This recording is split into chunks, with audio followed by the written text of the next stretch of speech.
So let me get your opinion on this scenario. Similar to your scenario of asking Alexa for a fantasy, what if it's Sunday night, it's 30 degrees outside, and you have the fireplace going, and you're sitting on the couch, and you're snuggling up with a low science blanket. So this blanket has sensors in it that are constantly monitoring how cozy you are, how comfortable you are, how warm you are.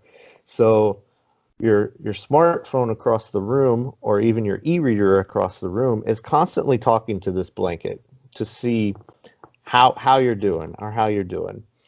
And when it realizes that the blanket is at an optimal temperature, that you're comfortable and cozy in front of your fireplace, your watch sends you a push notification that says, "Hey, you got 3 more chapters in the current book you're reading. This would be the perfect time to sit down and finish that book." Hey, it's Writers Row, where we talk about the writing community on Twitter. We talk about the business side of writing and the creative side of writing.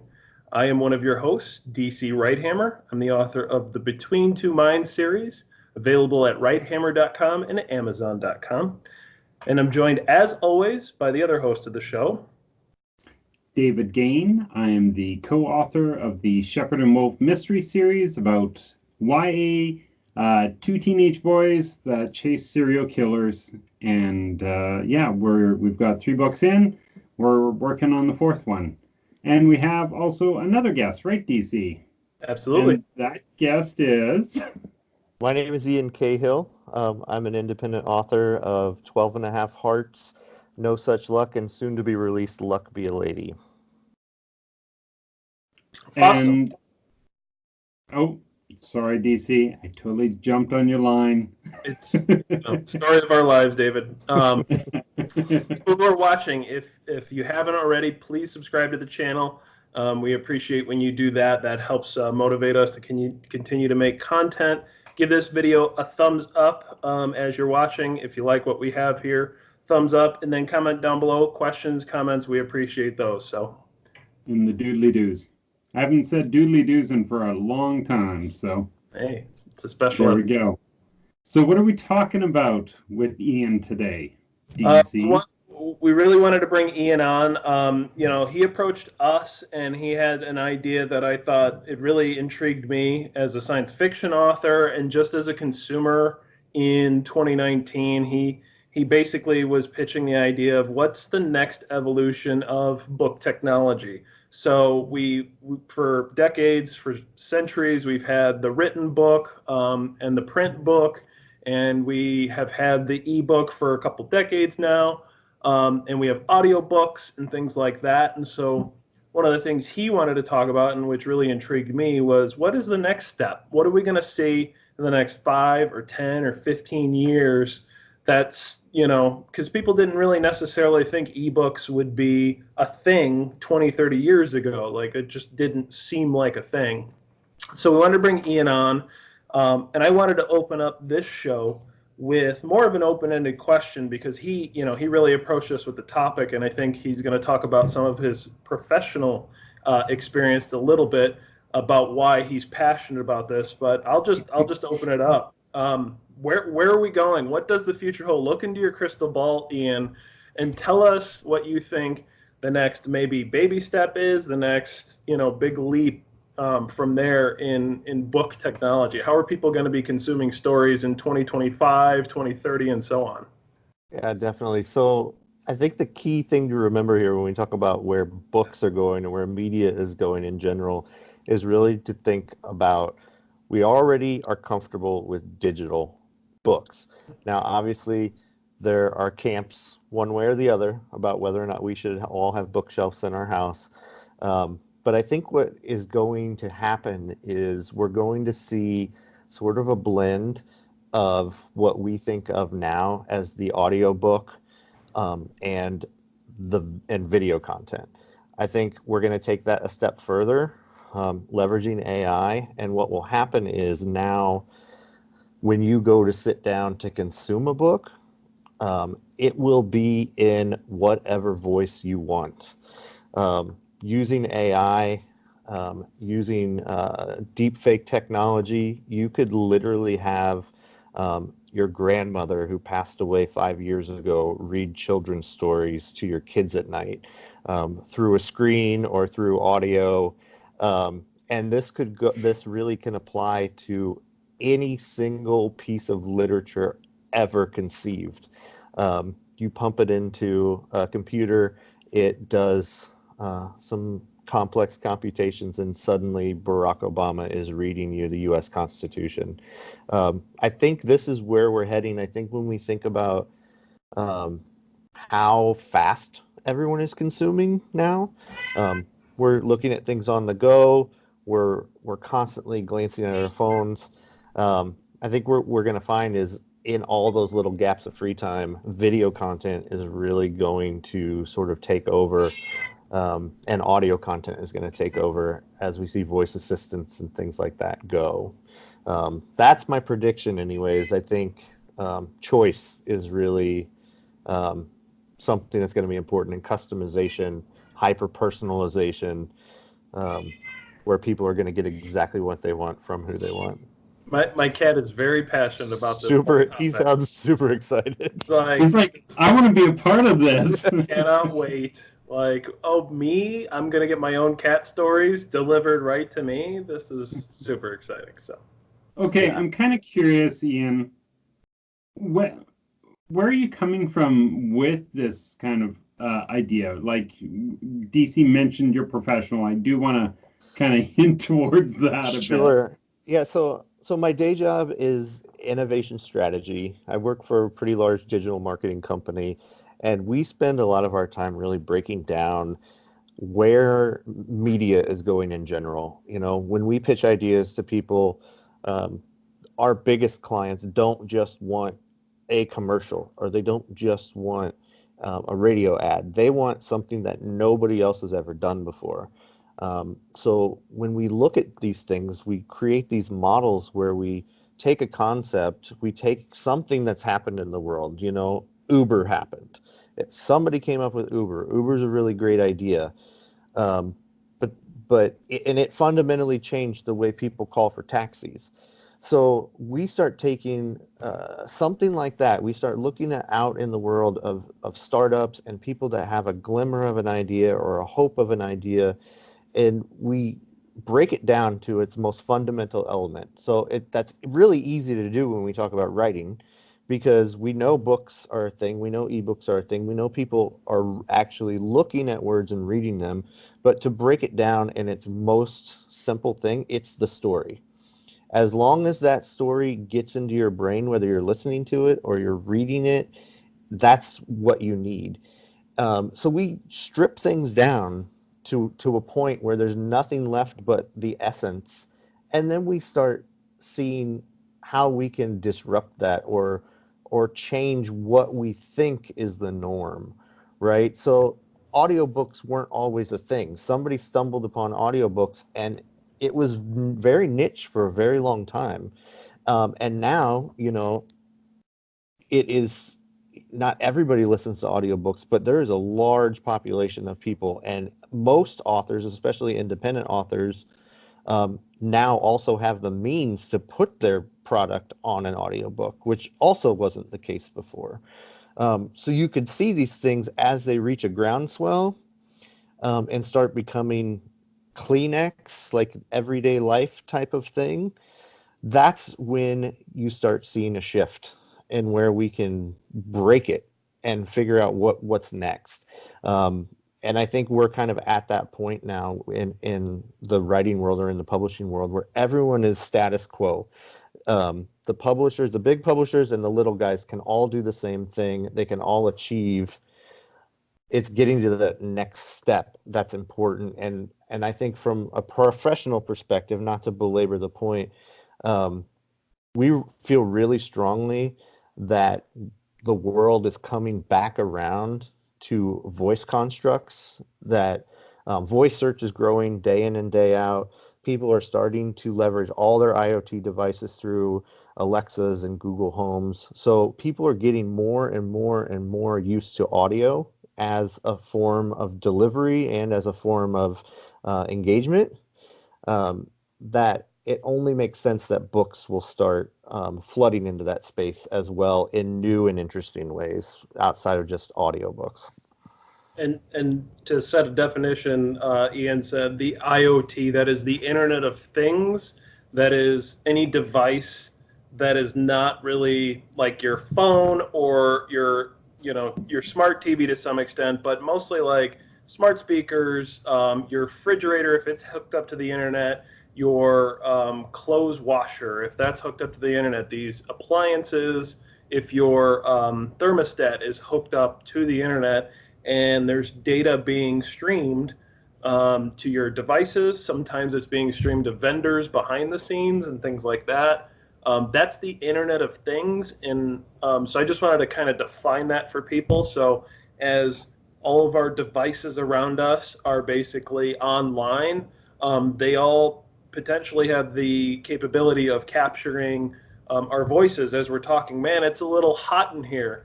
And your thermostat drops the degree. They use context clues with your voice, your intonation, some things. We're not quite super advanced there yet, but to some extent, it can kind of guess that, oh, you probably want the temperature to drop by 2 degrees or 1 degree or something like that. And so applying that then to books, if you're talking with a friend and your smart speakers across the room and you say something like, you know what, I'm really craving a fantasy right now.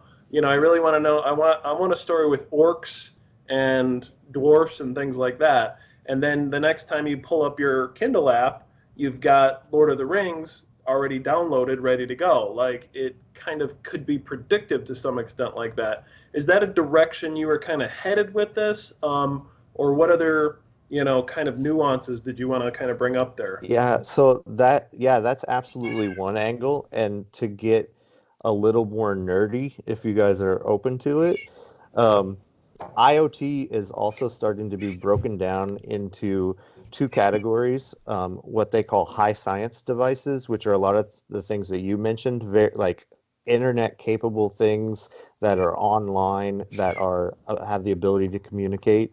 And then there's low science devices. A lot of these low science devices are really more like beacons or sensors that aren't really doing a whole lot, but just kind of announcing that they're there.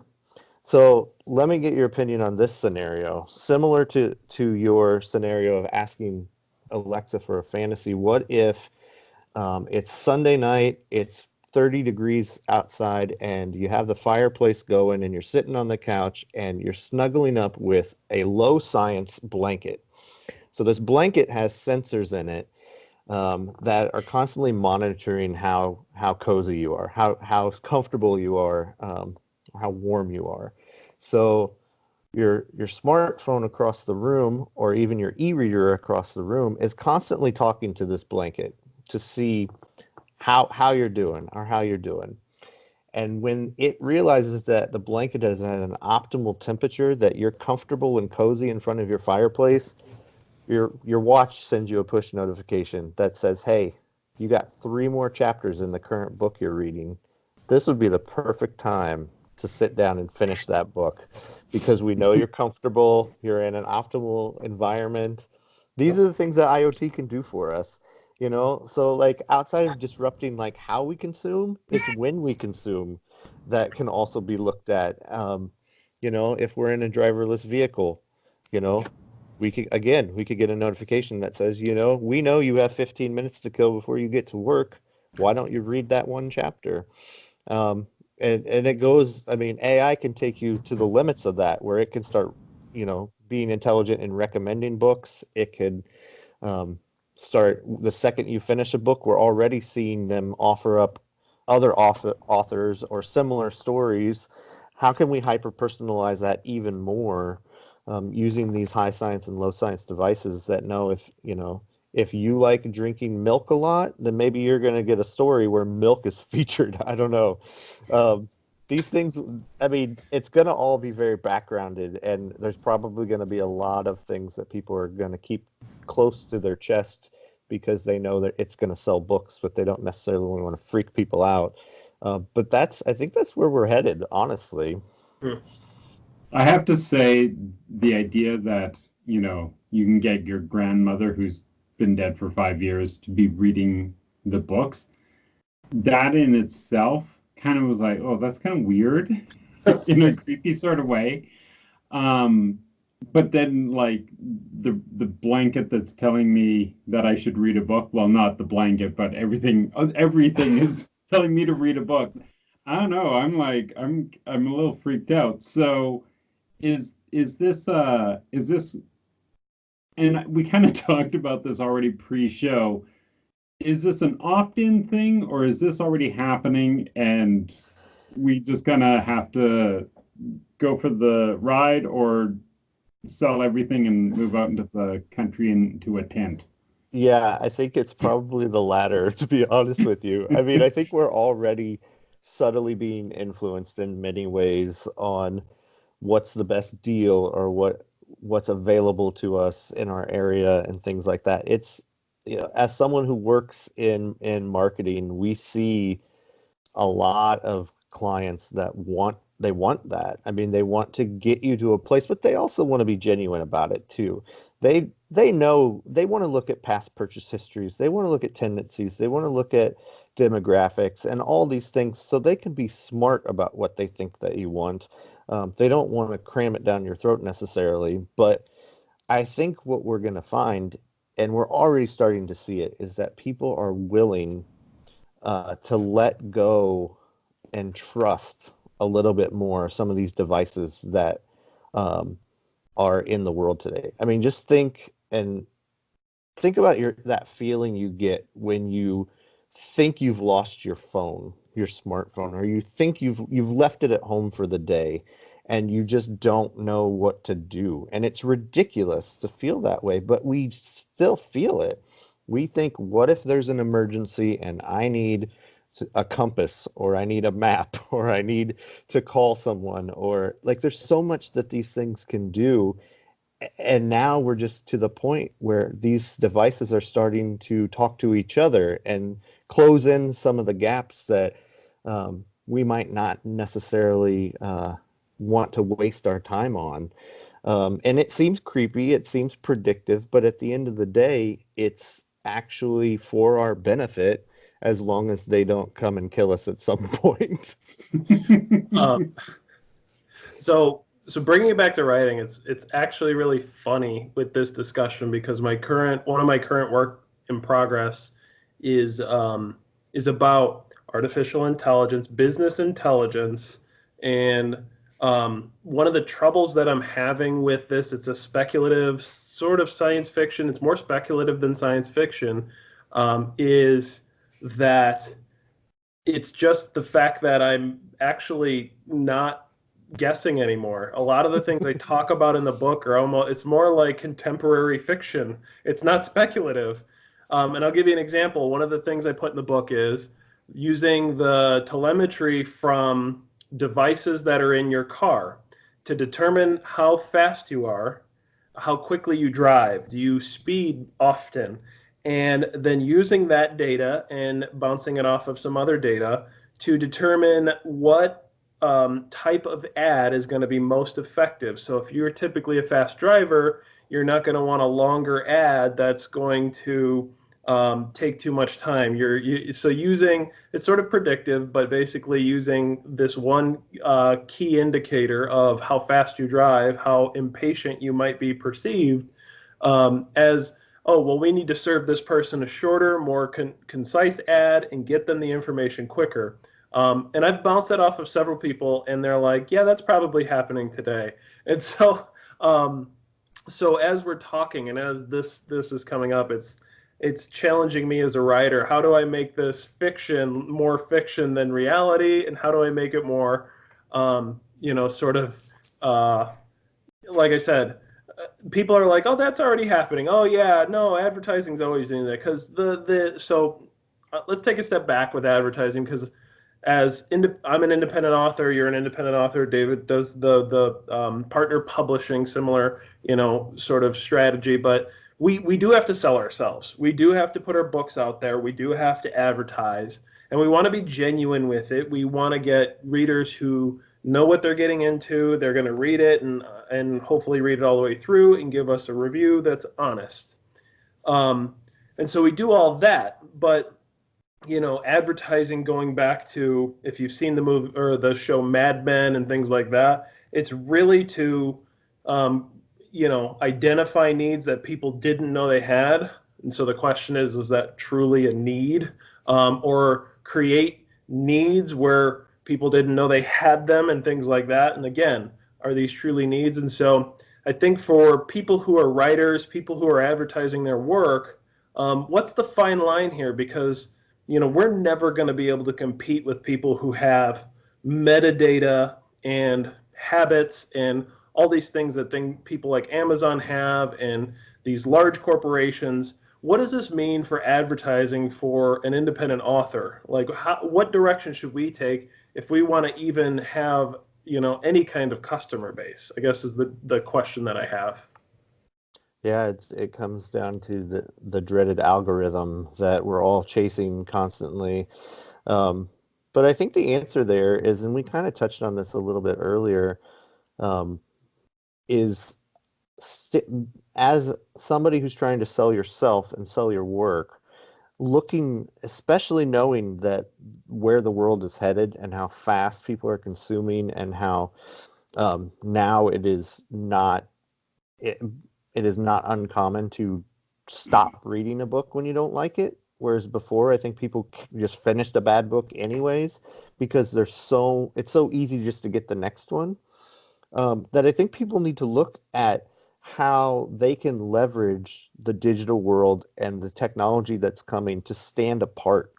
Like if an independent author tries a different way to create a work of art, then maybe they're going to stand out, or maybe they're going to set a trend. Twitter wasn't a thing until we tried it, and now it's vastly popular, and brevity has become in vogue all of a sudden. I think the same thing can be achieved with books or with long form novels. Is how can we get somebody to try something that's different, just slightly, to then give them a sense that what they've just consumed or what they just read is a step above, and then you hit the whole gratification of something going viral, and being around everybody constantly. That said, there's also a lot of ways that an independent author can leverage artificial intelligence and machine learning. There are a ton of startups out there that can give people a lot of the same data that some of the big publishers are getting, to kind of level the playing field for a fraction of the cost. There's obviously still legwork that goes into that, but I think Tim Grahl talks about this a lot, where he talks about finding your audience and understanding who you're pitching your books to, and that's not always easy. Sometimes it is. If you write romance, you can probably find out who your audience is pretty easy. If you write sci-fi, you probably have a better shot at it. I write a lot of general fiction, a lot of present day stuff, where I find constantly kind of get frozen as to who my audience really is. I think we can start taking things like AI and figuring out, what regions are people buying my books in, or where in a book are people dropping off if you're, an Amazon author, where you can actually see pages read and things like that.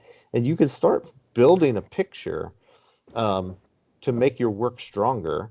Obviously, there's craft, but then now there's this new thing that sort of sits above craft, that is, how can we identify and please somebody that we don't even know is our reader yet?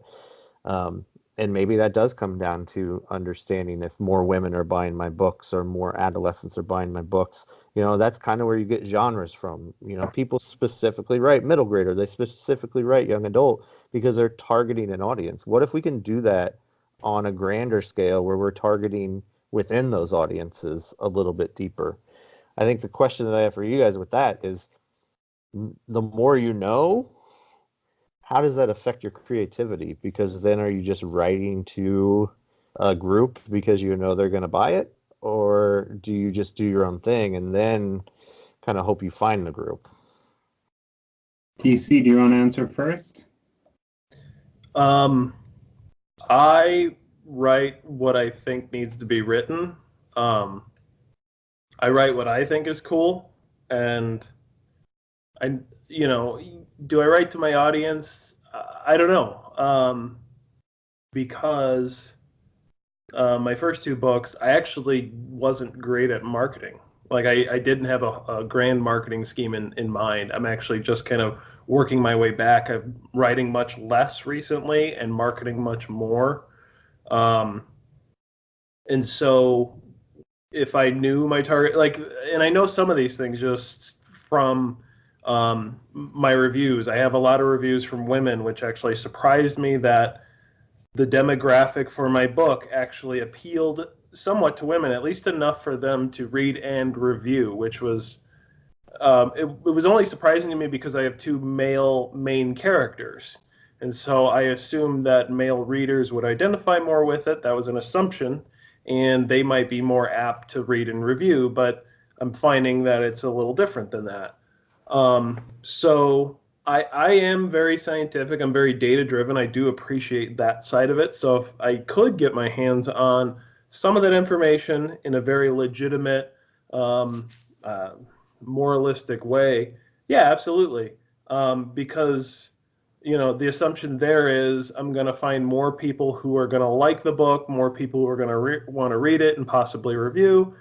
They're going to be more likely to buy the book and take it the whole path, the whole stretch there from start to finish. And so, it all depends on the amount of effort to get that type of information, and then how ethically am I using it to kind of take advantage, I'll say, if nothing else, of my reader base. So what do you think, David? I feel like it's almost a loaded question because A little bit. if you say the word like I'm going to take advantage of it, then you look bad. But a part of me, we were very aware of our audience going in. We had to shift our understanding of who our audience was as we were writing, because we found, like you did, women 25 to 65 were reading our books. And so I don't think it changed what our writing was. It just changed who we realized our audience was. But I'm a part of me is like, why not? Because if to me, writing is a craft, right? And refining it and learning from what your audience is looking for. I don't see a problem with that. Of course, I also believe that, if you've got a story inside of you want to tell, just write it and throw it out there and see what happens kind of approach, right? Well, I always think of like Bob Dylan. He had a sound, he had a audience behind it, and then he shifted that, and everyone like was upset about it, and then they finally figured out the joke and they followed him afterwards, right? Like they're like, oh, okay, I get it now. And then he found a new audience, and it may not have been all of them that were a part of it from before, but then he found other ones. So I don't think that you need to specifically say, oh, okay, this is my audience and I have to follow it and be miserable in doing it. But being aware of the audience, I think, is fantastic. I think you can. Sometimes I do worry that some folks are so interested in the creativity that they forget their audience in the process of the writing. So, yeah, that's mine. Ian, what is your approach or thought to it all? So, I'm very uncomfortable with anything messing with my creativity. I kind of feel like once I get an idea for a story in my head, I want to tell it. Now, that being said, I don't think that I would change my plot points or my story in general, but if I could see some data that suggests that maybe it wouldn't kill me to change the gender of a character or change the ethnicity of a character, I might be akin to do that as long as it wasn't, totally compromising on a story, because I wouldn't want to change the outcome of something just based off demographics necessarily. But that being said, I've taken my hand. I've written a middle grade book. I've written a YA book. I've written adult books. I think maybe that's to my detriment that I haven't settled into an audience group, or at least in a genre necessarily, because I'd like to think I'm a young author. I want to explore. I just want to play in the creativity of it all. And maybe someday I'll settle down into something that like I really enjoy or that I've found a good audience for. But I don't know. I think AI and things like that and data, it can be helpful after the fact. I write a story, I love it, I've edited it, I've polished it. Now I can be smart about where it belongs or where it needs to go, rather than just send it to the audience that I've built that may not be right for that story, because I don't always write the same angle. So I think there's power in it for sure, without compromising who you are as a writer and who your story is for.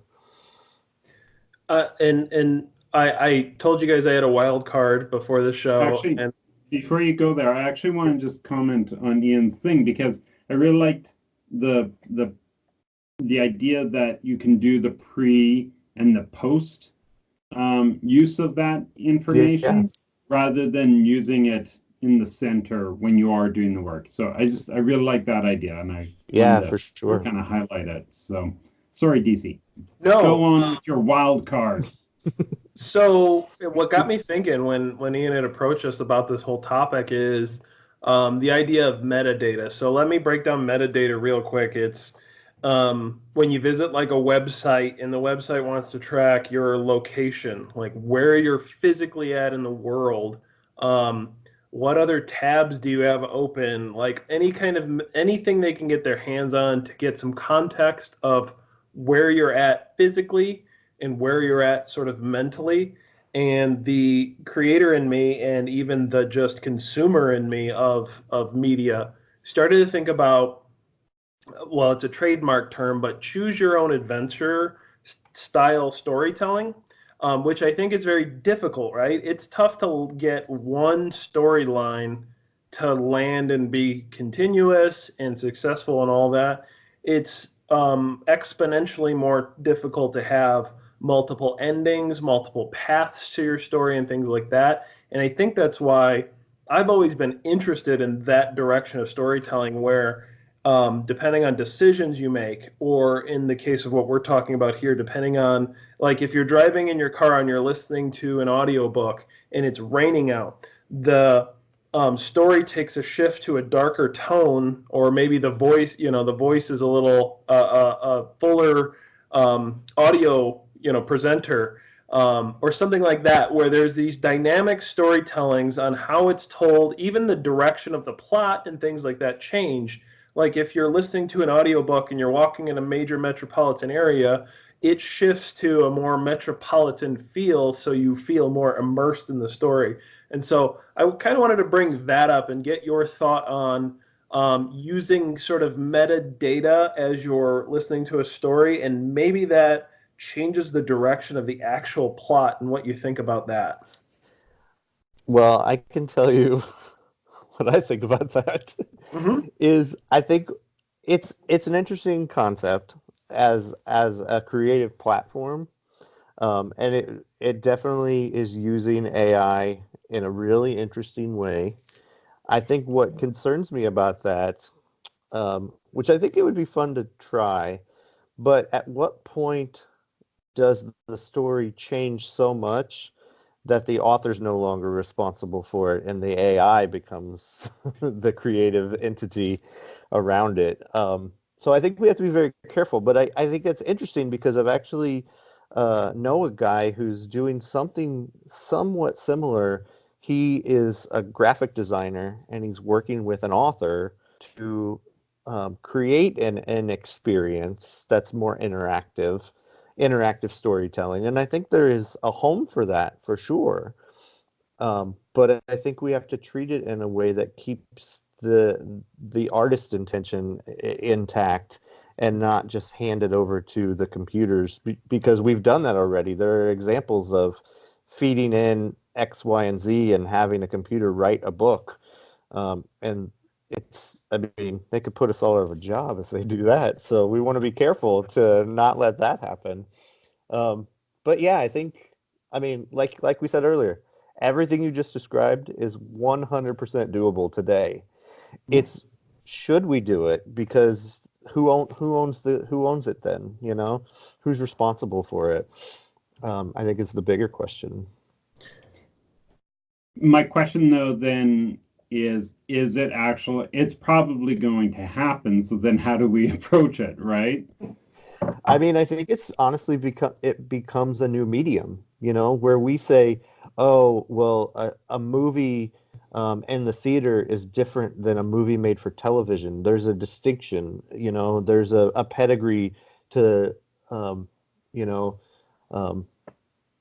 doing things in a different place. So I think that experiential or that interactive authorship it just needs to become a new thing that we can still have books and we can still have storytelling, but then we also have it to the nth degree over here, knowing full well that, you know, you can read a Stephen King book or you can read this collaboration with Stephen King and Robot Overlord 1. I think that's the main issue with AI really in general is that people just want to know. You know, over the summer, Google at their big I/O summit, they got on stage and they showed off some new AI where they were actually having their computers call businesses. I don't know if you guys saw this. They called businesses and they would update their Google information. So the computer would call the hair salon and ask when they're open, what their hours are, or book an appointment. And it sounded exactly like a real person. And the person at the hair salon had no idea. But Google didn't see an ethical problem with that because they were just keeping their information up to date in a fairly harmless way. People got up in arms about that because they just want to know when a robot is talking to them versus a real person. If we can maintain that line as we forge forward into these new mediums, then I think we might come out on the other end okay. Maybe. I have to caveat everything in this conversation. Well, but as a sci-fi writer and someone who's really thought about this, I almost think that a choose your own plot type of story, I think I'll actually challenge and say that it might be the way we keep up. It might be the way that we actually, the AI might be making the decision on what direction the story takes, but you still need a person who is who understands the audience well enough to make those different decisions. So if I have a book and it has 32 different endings, right? I had to write, those endings had to be written. They have to work with whatever foundation you've created. And yeah, you might be leaving it up to the AI to choose one of those 33 based on metadata or whatever that it's choosing. But I think that might be a way for us to, because, you know, right now it's big bang. I'm going to spend all this money, put out this piece of media and hope it works, right? But if I can spend just a little bit more and have an alternate ending, if I can spend just a little bit more and have 20 different endings, and so now you've got people watching a movie in Chicago and they're getting this ending, but if they're watching it in New York, they're getting this ending, and they're watching it in LA, they're getting this ending, and then you start to basically have different versions of the same movie, or in our case, books that are floating out there. You get reread value. Like, I have to read that book again, and I'm going to pay. It's almost like video games where I need downloadable content. I want to get those extra endings. I want to get those extra content. and you might get a little more bang for your buck. I'm not saying I want to nickel and dime anybody, and I think you should give full products to people. But what you could do in this scenario, you can, from a marketing perspective and also competing with AI, is knowing the different paths that someone might want to take, where a character has a pivotal decision in the book. They could go this way or that way or this way or that way, and then what's the repercussions down the road? We can figure that out as people. Computers, yeah, they have data, and eventually maybe they'll catch up to us, but in the short term, as independent authors, maybe that's something we want to think about, and maybe that's something we can be trendsetters with and set ourselves apart from people who aren't going to take risks like that. You know what's interesting about that is if you take it in the right scenario. So, we live in a world right now where there is a lot of sensitivity and a lot of people that are very conscious about triggering other people with certain things. It would be very interesting if a book contained a horrific suicide scene or a horrific rape scene or something like that, that the AI could soften those scenes or avoid those scenes for certain people if they've opted out of those types of things, or they've been able to predict that. I think there is, again, there's the debate on does that stunt the author's creativity in some way by changing it? But to your point, if I'm writing it both ways, there are plenty of examples in music about people that rewrite their songs to take out the curse words so they can play on the radio. That was a big thing for a while. I don't know. It's a different way to look at it. If you want to market to other people or you want to get a broader audience, to make those kind of concessions and have AI help you, it might be an option for some authors. I was also going to say you could take the idea and, like you said, DC, gamify it where it's you have a fixed number of endings and the reader just has to find, oh, I need to actually read this part in a rainstorm to get that part open up, right? Yeah, exactly. Or the completion. Because I know there's like video games where you have to read it or play it at night to get certain outcomes, or you have to do it specifically at midnight or something like that. So that might be the way that you open up your story in a certain way. But part of me is like, well, then how do you how do you process that as a piece of fiction?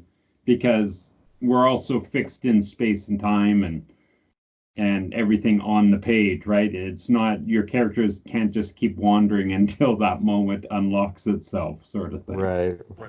So, anyways, I think it's interesting. We could probably talk about this for much longer than this show allows, but no, I really appreciate the perspective and just thinking about the next big leap. So we can go ahead and transition now to promotions of any kind that we want to have. We put a lot of work into this show, but we also want to give an opportunity for people to self-promote. So, Ian, did you have something that you want our viewers to know about and to think about purchasing? Yeah, so I appreciate the opportunity. My third book is actually going to launch on October 1st on Amazon. It is a follow-up to my second book, No Such Luck, which is a dandy read in my opinion. So definitely encourage people to go check those out and kind of support an independent author. What's the genre? General fiction. So it's set in modern day time. The story revolves around a gentleman named Reed Rio who won the largest lottery jackpot in history. And the story of No Such Luck picks up 5 years later. So we kind of see how his life has built up and fallen apart a little bit. And it kind of takes him on a journey to relive a moment that he had in college and that kind of takes him through the first book, and then the second book picks up 5 years after the events of the first book. He still has some money left, so that does play. But I think at the heart of it, it's a love story, in a very unlikely way, for someone who seems very unlovable. Awesome. DC, what about you? What do you want to promote? I'm just going to promote my website, Wright-Hammer.com. And anybody who goes there through the end of the year, you can get $5 off your first purchase. If you purchase my first couple of books, you can get $5 off with promo code Carter, which is the last name of the main character in the book. So promo code Carter, get $5 off your first purchase at Wright-Hammer.com. Cool. And I'm going to promote Wolf and Shepherd's Clothing. The third book in our series is my dog-eared reader's copy. It is nominated for it's a finalist for the High Plains Book Awards and a finalist for the Canadian Children's Book Center John Spray Mystery Award. And I'm probably going to be going to those around the time this thing comes out. So I'm looking forward to that. And go to kunasandgane.com and sign up for our newsletter, and we give updates there. And, this week we had a sale that was listed on there, so get those opportunities through that. Awesome. And that's it. Yep. Remember to subscribe, like this episode, and comment down below. We appreciate everybody who watched. We'll catch you next time. Thank you. Bye-bye. Thanks, guys.